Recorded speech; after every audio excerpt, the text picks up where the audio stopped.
We are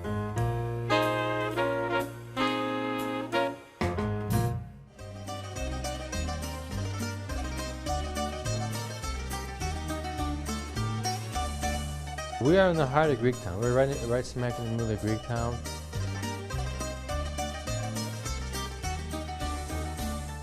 We have different types of cooking from different areas of Greece. So, you know, if you order a certain dish, it's related to something from northern Greece, and there's something from an island in Greece, or something from southern Greece. I would definitely jump into the seafood category, like whole black sea bass. Grilled octopus, it's char grilled, it's a seafood, it's really nice. We also have the traditional Greek cuisine. I think we're trying to create an island atmosphere. We try to keep it as authentic as possible. We try not to polish the brass. We want to keep it rustic looking. It's a good mixture of older people, younger people, different ethnicities. I think everyone just wants to experience the Greekness.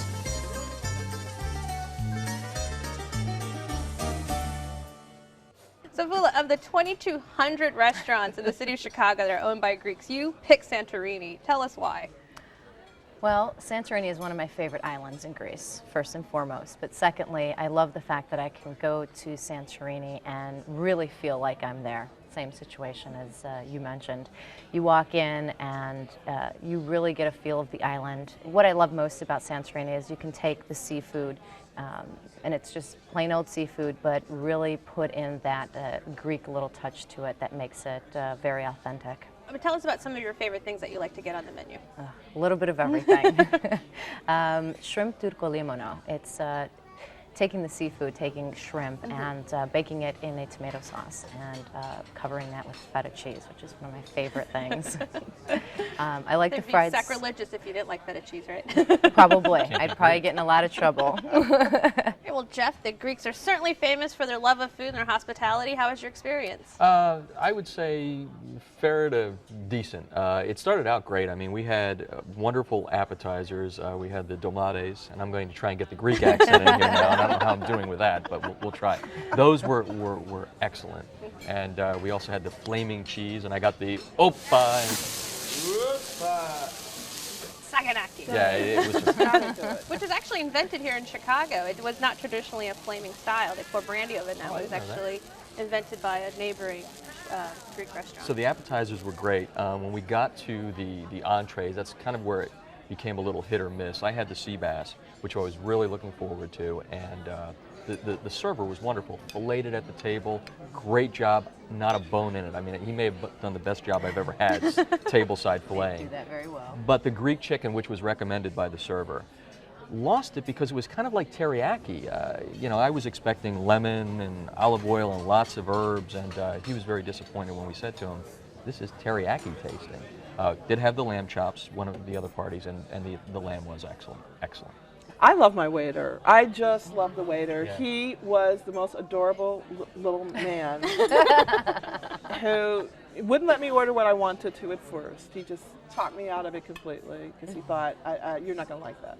Because I'm reading the menu and I'm trying to go for authenticity and, you know, whatever. And so I was asking him. He gave me a zillion suggestions, and I ended up with the shrimp with the tomato. Limono, yes.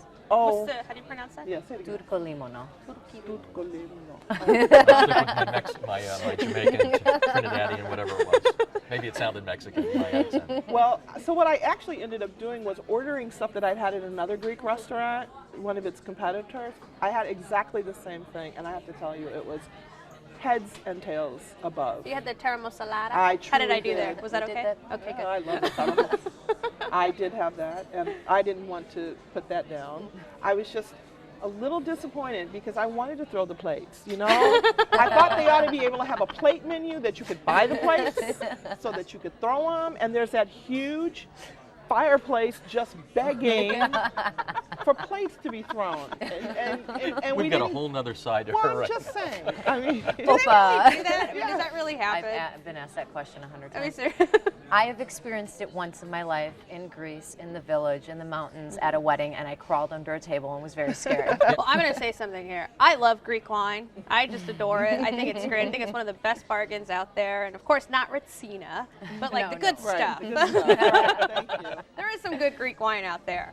So you have the Ioritiko, That is one of my favorite glasses which of comes wine. in both the red and white And version. the white. I like the white. I'm definitely a white lover, but I just feel it's just really smooth. It's a little bit dry, but it really goes with anything. Whether, you know, I'm doing the meat thing, which I know is not. You're supposed to have your red wine with meat, but whether I'm eating meat or seafood, can I have think it's red great. wine. I don't think there's any rules Yeah. involved. Yeah. Whatever's drinkable. Right. Drink what Exactly. you like. Exactly. The rest will follow. More bottles, hopefully. I thought the red went wonderfully with the shrimp because that tomato base and oh gosh, that was Actually, so red good. wine does work better with tomatoes because tomatoes are so high in acid, That's it. and Greek wine, especially the reds, tend to be high in acidity as well, so they complement one another. Now, how did you go about selecting the sea bass? Well, you know, they come out with this tray, and we've all been to the restaurants where the meats come out, and here's a porterhouse, and here's a fillet, and out comes the sea bass, and the red snapper, and the shrimp, and the clams, and everything else that was on it. Vula, what's the perfect way to cap off a great Greek dinner? Definitely with a glass of metaxa. Or two or three? Or two or three. And she's dancing to the music You're already. dancing, you're feeling good. You know, whether it's on the rocks or straight up, it's definitely, they do provide you with some fruit afterwards as complimentary, and that's beautiful.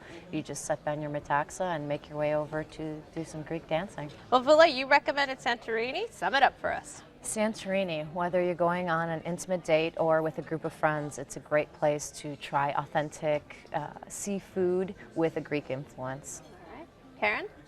I just love the environment. I love the food, and I love the fact that it's accessible. It's a good bang for your buck. Okay. Jeff? I thought the you know, the service was excellent. I thought the atmosphere was excellent. The food left me a little wanting a little bit more. I think there's some places in Greektown that are just as good. But you know, maybe I was there on a bad night. Maybe I needed to go on the weekend. All right. Well, you can head on over to Greektown and check out Santorini, 800 West Adams Street, 312-829-8820. Open for lunch and dinner every day. Reservations are accepted, and the average check per person without drinks is $30.